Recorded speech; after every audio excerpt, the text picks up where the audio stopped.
Let's go mga ka-goldfish tambayan. Episode 4 na po tayo mga boss. Ang topic naman po natin ngayon, kung paano po i-groom ang ating mga goldfish. Hindi po ako expert pero isi-share ko po based on my experience kung paano ko po nag-groom ang aking goldfish. Ayan mga boss, kitang-kita na po yung blue-green algae po natin. Napakagandang benefits po niyan sa ating mga goldfish kung napanood niyo po ang ating episode 3. Lagi po nilang kinakain yan, gustong gusto po nila yan. Kaya kahit po nagpapakain po ako ng pellets, kulay green pa rin po yung mga dumi nila.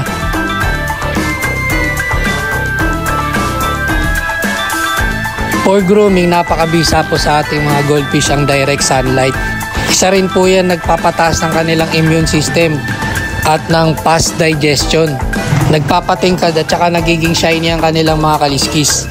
7 AM to 5 PM tutok na tutok po ang araw sa kanila. Kaya wag po kayong matatakot na baka maluto po ang ating isda at mamatay sa direct sunlight. At least 50 to 75 gallon po. Okay naman po sila, kayang-kaya po nilang indayin yung init sa outdoor setup. Nagsimula din po ako sa indoor setup. Okay naman po ang mga goldfish ko pero mas napansin ko po mas active po sila sa outdoor setup. Mas mabilis po silang matunawan dahil po sa init ng tubig, dahil po sa direct sunlight. Hindi mo nakakailanganin ng heater or full spectrum light. Makakatipid pa po kayo sa kuryente. Sa feeding po, at least 4 to 5 times a day po. Mixed pellet po ang ginagamit ko. Hickory Purple, Hickory Lionhead, Misuho at saka Hulk's Gold. Minimix ko po sila tapos binababod ko po sa custom mix. At least 1 hour po para lumambot po yung pellet. Pag kinain po ng ating mga alaga, hindi po sila mahirapan tunawin. Yan po, black na black po yung ating Shogun na ST. Ganyan po itsura mga boss pag nakababad po sa custom mix. Probiotic po siya, marami po siyang benefits sa ating mga isda. Ang grooming style ko po ay pure pellet. Hindi po ako nag-steam egg, di rin po ako nagtutubifex.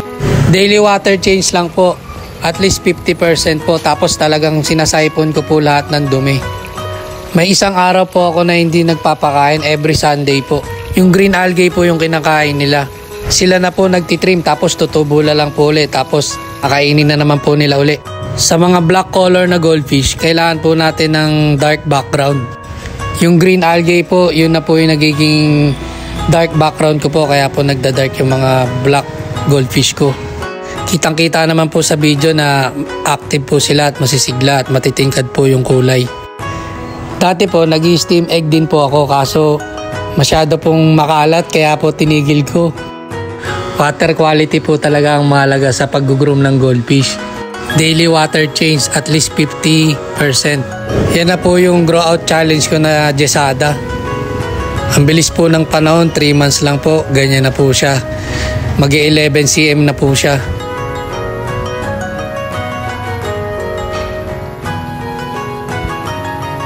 Ayan po yung black hybrid rancho po, import po yan galing kay Boss MFL Goldfish. Pansin nyo po, meron po siyang white breeding star sa pinya sa harap po. Yan po ang palatandaan na male po ang ating goldfish.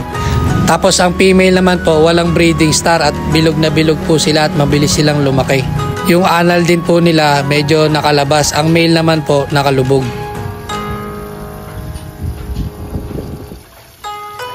Napakahalaga po ng water quality sa ating mga goldfish para ganado po silang kumain. Hindi po sila tatamaan ng sakit, lagi po silang active. Iiwasan din po natin silang i-overfeed. Hindi naman po minamadali ang pagpalaki ng goldfish. Patience po ang kailangan. Magandang filtration din po ang napakahalaga. Hindi po lilinaw ang tubig ng ating goldfish tank kung wala pong magandang filtration.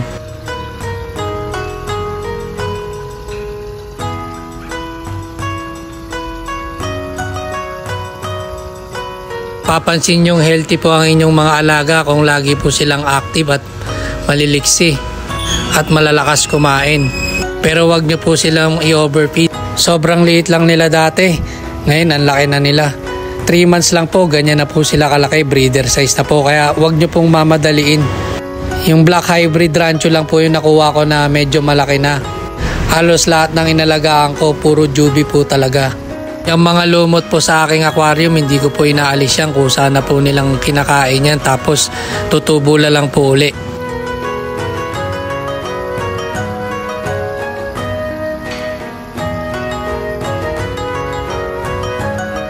Ito nga po pala ang ating grooming challenge. Yung isa po entry, show grade. Yung isa po mat grade. Pag sinabi pong show grade, wala po siyang fault. Pantay po lahat ng fins, maganda yung langoy, maganda yung kulay, malaki po yung potential niya na maganda paglaki. Po yung kalahating katawan tiger, mat grade po yan. Pa po yung isang entry natin kay Boss Migoy. Battle of Black Tie Oranda at Kirin Oranda. Bronze pa po siya dito pero makikita nyo naman po yung dorsal pin tayong-tayo. Isa po yan sa tinitingnan pagka show grade po. Maganda po yung buntot, pantay yung anal pin, yung dorsal pin tayong-tayo, yung langoy niya maganda. Perfect po sila, wala pong fault. Yung mat grade naman po, yun po yung may fault pero pwede silang gamitin for breeding. Ang ganda talaga, tayong-tayo yung dorsal tsaka yung wen, nagkakaroon na. Sa tab ko po ngayon, sobrang itim na po niya. Ang maganda po sa rep tab grooming, magugulat na lang po kayo pag ahon nyo. Ang laki na po ng pinagbago ng inyong alaga. Di tulad ng tank grooming, araw-araw nyo po nakikita. Kaya hindi nyo mapapansin kung nagbabago na ba yung itsura niya. Kaya po sa outdoor setup ko, meron po akong plastic cover para kung sakali pong umulan, hindi po kagad bigla-bigla magpapalit ang temperature ng tubig. Iwas na din po sa acid rain para hindi po magkasakit ang ating mga alaga. Madalas po kasi dyan nagsisimula yung fin rot at saka white spot. Ito pa po yung isang entry natin kay Boss Miko.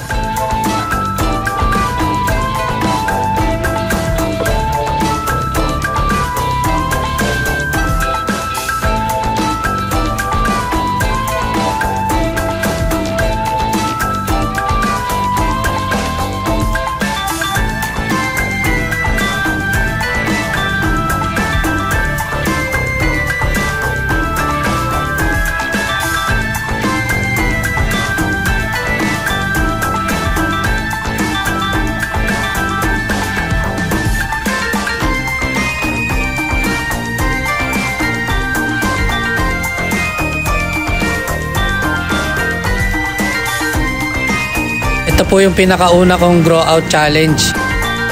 Siya po si Hisoka. Yan po ang pinakapaborito kong isda.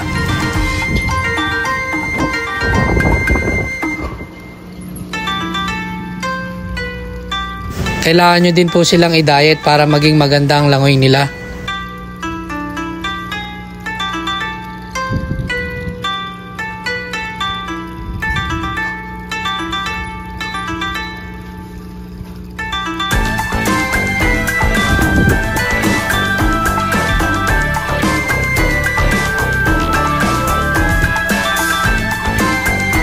Yan po, nakachamba po tayo mga boss. Ito naman po si Ace nung Juby pa po siya. Papakita ko po sa inyo ang progress niya. 200 pesos ko po siya nabili sa isang online seller po. Show grade din po siya. Si Hisoka at saka si Ace, girinom ko po sila sa maliit kong tab. Makikita nyo po talagang matitingkad ang kanilang kulay. Lutong-luto sila sa araw.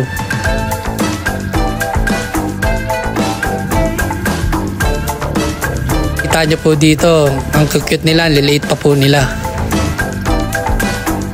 Yan po yung viewing tank ko. Every 1 month po, chinecheck ko po sila. Hindi ko din po sila laging hinahawakan para hindi po sila may stress. Lalong-lalo na pag bagong kain, hindi ko po sila hinahawakan.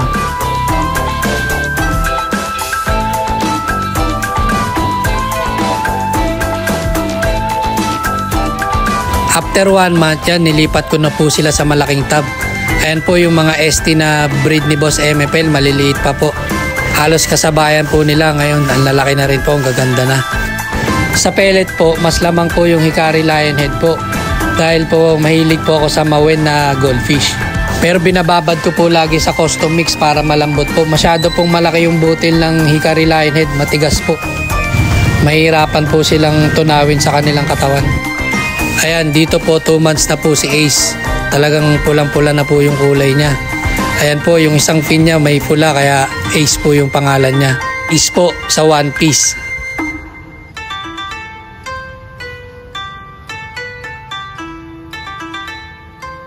Sa pagpapakain din po ng goldfish, wag po kayong bigay ng bigay. Kasi po pag hindi po nila nakain yun, magiging toxic po sa fish tank yun. Doon po nagsisimula yung sakit na SBD pag lagi nyo pong na-overfeed ang inyong alaga. Ayan, 3 months na po siya dito. Makikita nyo naman po yung tingkad ng kulay at saka yung grow ng wen niya. Laki po ng pinagbago.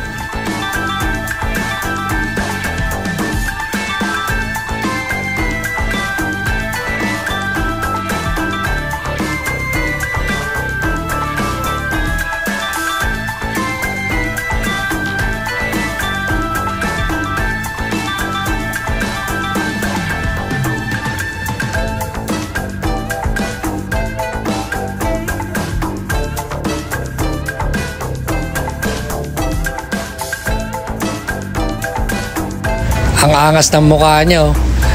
Kaso female.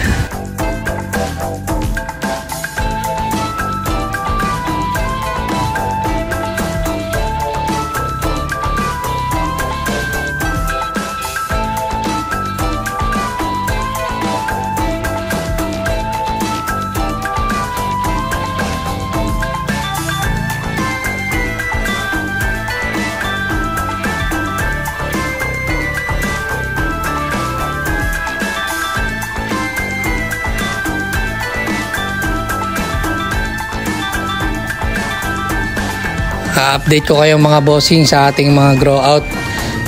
Papakita ko po sa inyo ang mga progress po nila. Sana po makatulong po ang aking mga tips. I-comment down below nyo lang po kung ano pong gusto nyong next content. Okay mga boss, hanggang sa muli. Please like, share, and subscribe. And God bless!